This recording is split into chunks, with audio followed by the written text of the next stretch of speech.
Bismillahirrahmanirrahim. Alhamdulillahi rabbil alamin. Wa bihi nasta'in ala umur dunya wal din.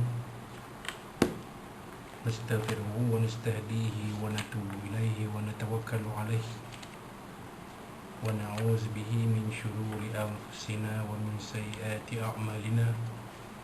Man yahdihillahu fala mudilla lahu wa huwal muhtad. وما يضلل فلن تجد له وليا مرشدا ولا هادي له أشهد أن لا إله إلا الله وحده لا شريك له وأشهد أن سيدنا محمدا عبده ورسوله اللهم صل وسلم وبارك على هذا النبي الكريم سيدنا وحبيبنا وشفيعنا وزهرنا ومولانا محمد المصطفى وعلى آله وصحبه ومن دعا بدعوته وتمسك بسنته وجاهد في سبيل الله إلى يوم الدين رب اشرح لي صدري ويسر لي أمري واحلل عقدة من لساني يفقهوا قولي سبحانك لا علم لنا إلا ما علمتنا إنك أنت العليم الحكيم ولا حول ولا قوة إلا بالله العلي العظيم اللهم افتح علينا حكمتك وانشر علينا من خزائن رحمتك يا أرحم الراحمين اللهم أرنا الحق حقا وارزقنا اتباعه وأرنا الباطل باطلا وارزقنا اجتنابه قال الله سبحانه وتعالى في كتابه العزيز أعوذ بالله من الشيطان الرجيم والذين يرمون المحصنات ثم لم يأتوا بأربعة شهداء فجلدوهم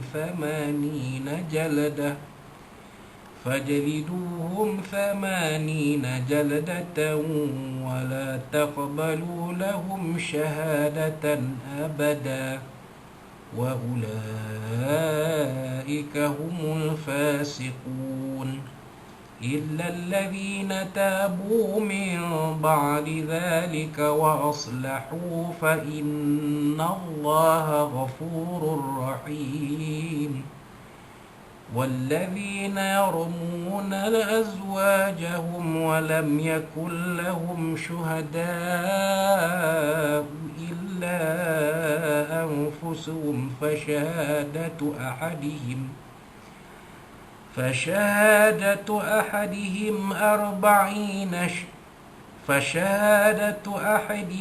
أربع شهادات بالله إنه لمن الصادقين والخامسة أن لعنة الله عليه إن كان من الكاذبين ويدرأ عنها العذاب أن تشهد 4 شهادات بالله إنه لمن الكاذبين والخامسة أن غضب الله عليها إن كان من الصادقين ولولا فضل الله عليكم ورحمته وأن الله تواب حكيم صدق الله العظيم وقال نبينا سيدنا محمد صلى الله عليه وصحبه وبارك وسلم وقال نبينا سيدنا محمد صلى الله عليه وصحبه وسلم اجتنبوا السبع الموبقات الشرك بالله وشرب الخمر والزنا والميسر وأكل الربا وتولي من الجهاد وقذف المحصنات المؤمنات الغافلات أو كما قال رسول الله sallallahu alaihi wasallam. Tuan-tuan puan-puan muslimin muslimat sekalian rahimakumullah. Assalamualaikum warahmatullahi wabarakatuh. Amma ba'd. Alhamdulillah thumma alhamdulillah, pada malam ini malam 29 Zulqaidah 1441 Hijrah bersamaan 20 Julai 2020. Sekali lagi kita bertemu di dalam majlis ilmu ini yang disifatkan Nabi SAW sebagai Radhatun min Riyadil Jannah, satu taman dari taman-taman syurga Allah Subhanahu Wa Taala. Walaupun pada zahir ni kita tak berkumpul, dalam satu majlis ilmu, sama ada di surau, masjid atau di surau, tapi dengan tuan-tuan boleh menonton kuliah maya kita ini. Mudah-mudahan tuan-tuan akan mendapat juga sikit sebanyak apa yang disebut oleh Nabi SAW tentang majlis ilmu yang dikatakan sebagai satu taman dari taman-taman syurga Allah SWT. Akan diturunkan rahmat kepada kita, dibawa oleh para malaikat dari Allah SWT, kemudian dikurniakan kita ketenangan, sakinah, dan dikurniakan bagi kita pahala yang berganda, ganjaran yang berganda dari Allah Subhanahu wa taala, insya-Allah. Dan kuliah maya kita yang seterusnya,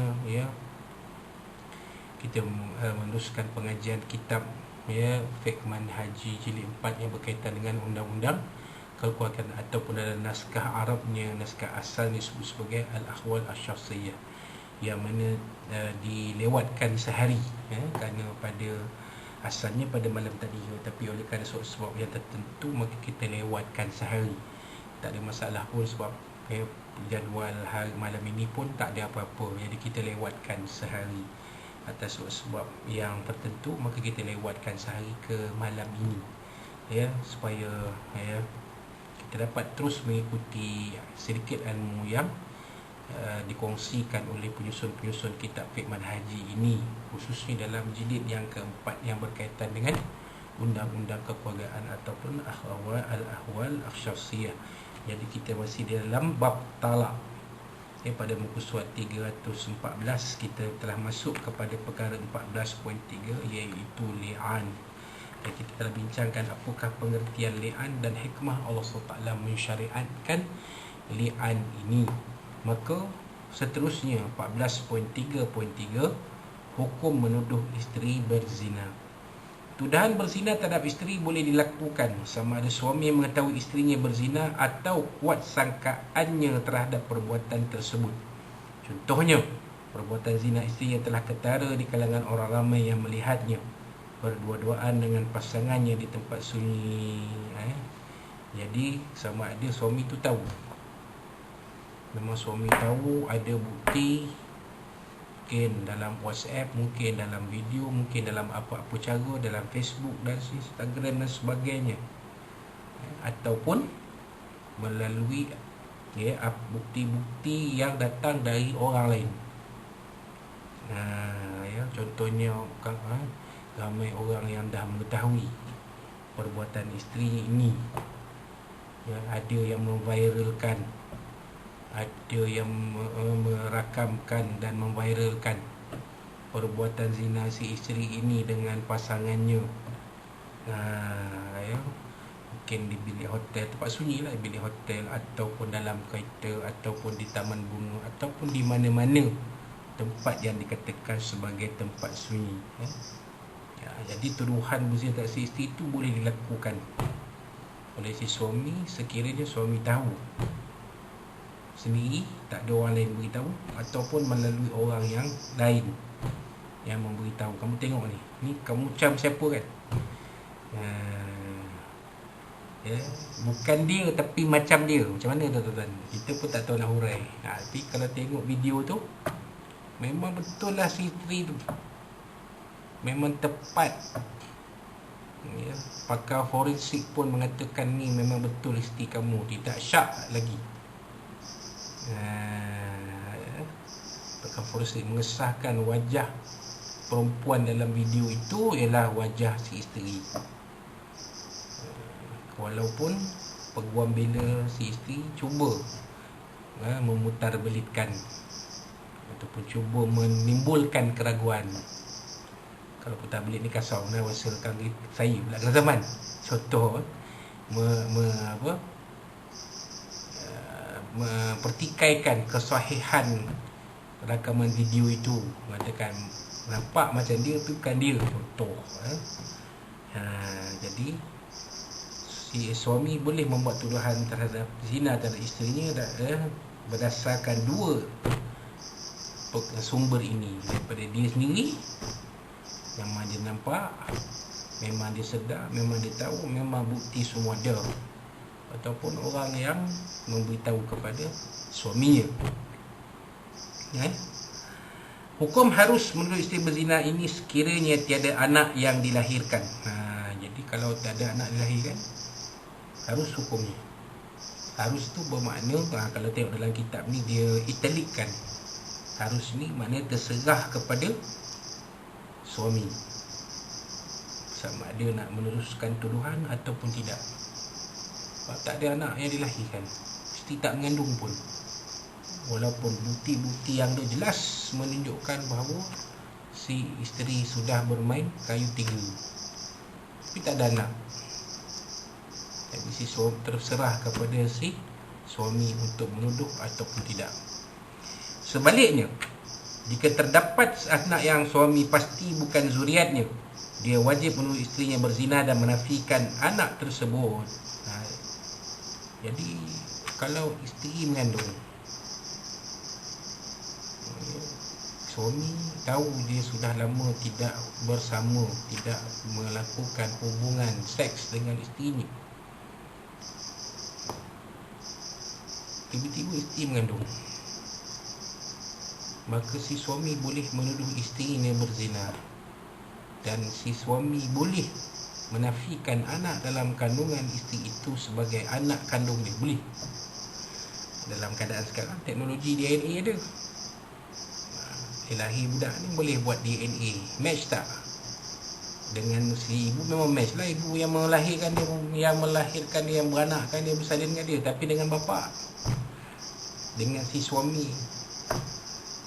match tak DNA? Kalau tak match, mesti ada orang lain. Lebih mudah pula kalau si anak itu, contoh, dia keluar muka mak black, dia keluar muka orang putih. Si suami Melayu, isteri Melayu. Isteri melahirkan anak, keluar putih, takkan albino pun, tak tahu lah. Itu boleh disokong oleh DNA. Keluar hitam, keluar muka macam Cina, keluar muka macam Bangla, Pakistan, Nepal, Vietnam, Indonesia, contoh. Maka si suami wajib, di sini sebut, dia wajib menuduh isterinya berzina dan menafikan anak tersebut. Itu dia. Kenapa? Hal ini demikian kerana ia tidak dinafikan, maka suami seolah-olah mengakui anak itu daripada keturunannya. Perbuatan mengakui seorang yang bukan keturunan sebagai keturunannya adalah haram, sebagaimana haram menafikan keturunannya. Nampak? Perbuatan mengakui bukan anak, kalau kita akui sebagai anak itu, boleh bin kat kita. Apa hukum dia? Kata pengarang kitab ni, haram. Ataupun seperti mana juga kita nafikan, ini bukan aku, tapi memang semua bukti menunjukkan memang dia. Dia adalah bapa kepada anak dia. Buat dia ni memang itu anak dia, memang bapa kandungnya adalah si suami. Macam mana suami ni nak nafikan anak yang lahir tu bukan anak dia? Tak boleh lah. Sebab semua bukti ada. Segi medical, segi perubatan, segi DNA dan sebagainya, memang match, memang berpadanan. Jadi bagaimanakah suami nak nafikan? Dan haram suami nafikan. Jadi begitu juga suami haram mengakui anak itu anak kandung dia sekiranya terbukti bukan anak kandung dia. Memang si isteri ni ada main kayu tiga. Ini semua jam nyahal lah. Kalau Afrika ni beli jam nyahal lah ni. Asal-asal macam tu lah kata orang ni, tak tahu. Begitulah. Baik, persoalannya bagaimana untuk mengetahui status anak tersebut? Bagaimana nak tahu status anak ni? Adakah anak ni anak kandung si suami ataupun tidak? Kalau tidak, maka anak itu jadi anak tak sah taraf, tidak boleh dibin kepada si suami, walaupun isteri melahirkan tu dalam tempoh perkahwinan dia dengan suami dia. Tapi kerana isteri ni berzina dengan lelaki lain, maka si anak ni tak boleh dibinkan kepada si suami. Tak boleh. Bukan dari benih si suami, benih orang lain. Kalau anak itu jadi anak tak sah taraf. Tapi persoalan dia bagaimana tu? Nak tahu tu bagaimana? Caranya adalah dengan dia tidak menyetubui isterinya, atau isterinya melahirkan anak kurang daripada 6 bulan selepas persetubuhan, kerana 6 bulan merupakan tempoh minimum mengandung. Caranya dia tak menyetubui isteri. Memang tak, dia tak bersama dengan isteri dia, tak bersama, tutup isteri mengandung. Jadi mana dapat benih siapa dalam perut si isteri tu?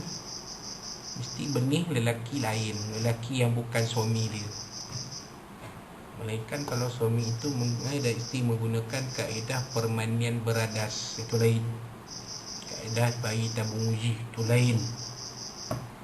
Isteri tidak benih suami isteri tak boleh disenyawakan dalam keadaan yang konvensional, keadaan tabi'i, keadaan yang disusun oleh Allah SWT. Mesti dibuat kaedah lain. Mungkin disenyawakan, ambil benih suami sini, buat masuk asal tabung, disenyawakan, situ pula hidup. Lepas tu baru telur isteri yang dah ada, dah disenyawakan ni ditanam semula dalam rahim si ibu. Itu lain.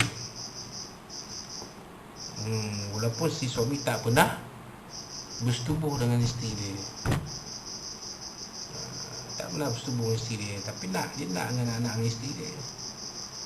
Isteri pun nak anak dengan suami dia, tapi tak pernah melakukan persetubuhan. Tak tahu apa sebab. Maka kalau tak salah saya, harus menggunakan kaedah permanian beradas ataupun kaedah bayi tabung uji. Yang tak boleh ialah si isteri, telur si isteri disenyawakan dengan lelaki yang bukan suami. Bita dalam tabung uji dah disenyawakan, letak dalam perut si isteri balik. Lepas tu bila lahir bin pula dengan si suami, itu tak boleh, tuan-tuan. Itu hukum dia haram, telah pun diputuskan kalau tak saya dalam fatwa. Tapi kalau ambil benih suami sendiri, disenyawakan dengan benih si isteri di luar rahim, dalam tabung uji ke kaedah yang lain lah, masuk balik dalam perut, dalam rahim si isteri, melekat, mengandung, maka itu adalah anak yang sah. Cuma keadaan persenyawaannya tidak secara tabi'i, tidak secara yang disusun oleh Allah Subhanahu Wa Taala. Kalau kaedah asalnya persenyawaan itu berlaku dalam rahim si isteri. Lepas persetubuhan, air mani itu melekat, sperma berenang-berenang cari telur, daripada beribu-ribu juta sperma yang berenang, satu lepas ke telur si isteri, bercantum dia, maka tersenyawa. Bila tersenyawa, berlaku pemecahan sel 2, 4, 8, 16, 32, 64, 128, sampailah akhirnya menjadi telur tadi menjadi satu lembaga dinamakan sebagai zigot, dan akhirnya jadi embrio, melekat di perut, di dinding rahim si isteri selama tempoh lebih kurang 9 bulan, sehinggalah jadi seorang bayi yang lengkap sampai masa dilahirkan oleh si isteri. Itu dalam ilmu biologi, tuan-tuan. Belajarlah sikit-sikit waktu di sekolah menengah dulu, tingkatan 1, subjek rangkaian sains, belajar tu. Jadi tahu. Atau isterinya melahirkan anak kurang daripada 6 bulan selepas persetubuhan. Memang bersetubuh dengan suami, tapi baru 3 bulan isteri dah nak beranak lah, nak bersalin dah. Something wrong somewhere, kata orang putih. Adakah anak tu anak si suami? Tak mungkin. Baru 3 bulan kali terakhir bersetubuh 3 bulan, tahu-tahu nak bersalin dah. Si suami pun terkejut. Ni anak siapa? Cek. Anak ini bukan anak si suami. Si isteri sebelum tu telah melakukan persetubuhan dengan lelaki lain, tetapi dirahsiakan daripada pengetahuan suami dia dan orang-orang lain barangkali. Perhubungan ini berlaku secara secret affair, secara rahsia. Jadi jaga tuan-tuan, jaga. Dalam masyarakat hari ini banyak berlaku hubungan intim. Suami orang bercinta dengan isteri orang. Kebetulan si suami bos, si isteri setiausaha, ikut tidur satu bilik hotel. Akhirnya berlaku persetubuhan suami orang dengan isteri orang. Selang 3 bulan balik, si isteri orang ni balik daripada outstation tadi, dah berzina dengan bos dia. Contoh, bukan kisah benar, ini contoh, tak ada kena-mena siapa pun. Balik tu dia bersetubuh pula dengan suami dia. Mungkin nak kabar lain abang kali bersetubuh dengan suami dia. Selepas sebulan setubuh dengan suami dia. Tapi masalah mengandung, tapi baru tak sampai 6 bulan. Tak sampai 6 bulan dah nak bersalin. Tak sampai 6 bulan selepas persetubuhan dengan si suami tadi, isteri dah nak bersalin pula dah. Kenapa masa bersetubuh dengan suami tu suami boleh tak perasan? Sebab perut tak nampak besar. Mungkin si isteri mengandung anak perempuan. Jadi itu yang berlaku, tuan-tuan. Kerana 6 bulan merupakan tempoh minimum mengandung. Ini diakui oleh pakar-pakar berubatan. Tempoh minimum seseorang perempuan yang mengandung adalah 6 bulan. 6 bulan kalau dilahirkan anak hidup, 6 atau 7. Kurang 6 tipis. Ada kes yang hidup, tapi mungkin 1 dalam 1000 lah. Kebanyakannya keguguran. Tapi dah rupa lengkap macam manusia. Maka apa perlu dibuat dengan bayi yang tergugur ini? Diuruskan seperti manusia biasa, dimandikan, dikafankan, disemayangkan, dikebumikan, ditalkinkan demi nama. Sebab dia dah ada rupa bentuk manusia. Atau isteri melahirkan anak melebihi tempoh mengandung yang maksimum, iaitu 4 tahun selepas persetubuhan. 4 tahun lepas persetubuhan isteri mengandung anak pula. Tempoh itu maksimum. Dalam hal ini ternyata anak itu bukan daripada benih suaminya. Jadi kalau berlaku salah satu dari 3 keadaan ni, tak pernah bersetubuh dengan suami, tutup si isteri mengandung, atau bersetubuh dengan suami tapi isteri bersalin dalam tempoh kurang 6 bulan selepas persetubuhan dengan suami, atau tempoh maksimum 4 tahun. 4 tahun lepas persetubuhan dengan suami, tiba-tiba isteri mengandung pula. Jadi anak itu dah pasti bukan anak si suami. Maka oleh itu suami wajib menafikannya supaya anak itu tidak dinasab kepadanya. Maknanya si suami ada 2 benda yang wajib dibuat. 1, wajib menuduh si isterinya berzina. Yang kedua, wajib menafikan anak yang dilahirkan itu adalah anak kandung dia. Dia mesti nafikan. Ini bukan anak saya, ni anak haram, anak tak sah taraf, tak boleh bin ke saya. Keadaan jelas. Jadi kalau berlaku kes mahkamah, boleh si suami cerita betul-betul. Bila kali terakhir, kalau hakim tanya, bila kali terakhir kamu melakukan hubungan seks dengan isteri, dia tergenderang lah. Besok si tuan hakim, supaya tuan hakim boleh buat pengiraan, calculation, sama ada boleh isteri ini sabitkan tuduhan berzina ataupun tidak. Boleh tak si suami melakukan li'an pada isteri dia ataupun tidak. Itu dia hukum menuduh isteri berzina. Ke 14.3.3. InsyaAllah pada bulan kita akan datang, itu pada 16 Ogos 2020 kita akan sambung pada muka surat 315, iaitu perkara 14.3.4, cara suami melakukan li'an. Bagaimanakah suami melakukan li'an? Cara suami melakukan li'an macam mana? Dia ada cara dia, ada kaedah dia. Si suami melakukan li'an, ada kaedah dia. InsyaAllah kita bicarakan perkara 14.3.4 ini pada bulan kita akan datang, itu 16 Ogos 2020 insyaAllah. Selepas daripada 2 minggu daripada hari raya Idul Adha. Jadi itulah dia sedikit apa yang kita boleh kupas pada malam ini. Mudah-mudahan apa itu sebab kupas pada malam ini bermanfaat untuk bersama. Boleh kita pandang ulama itu, boleh kita hormati baginda Rasulullah.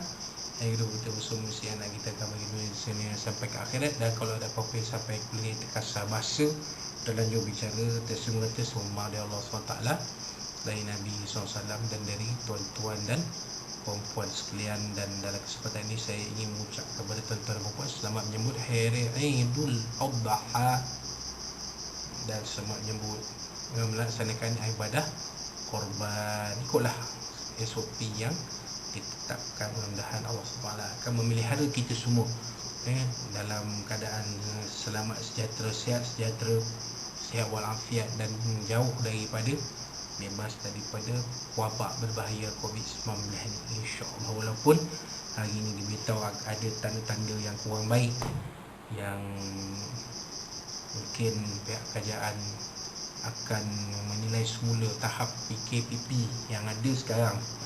Mungkin ada beberapa aspek yang perlu diperketatkan semula.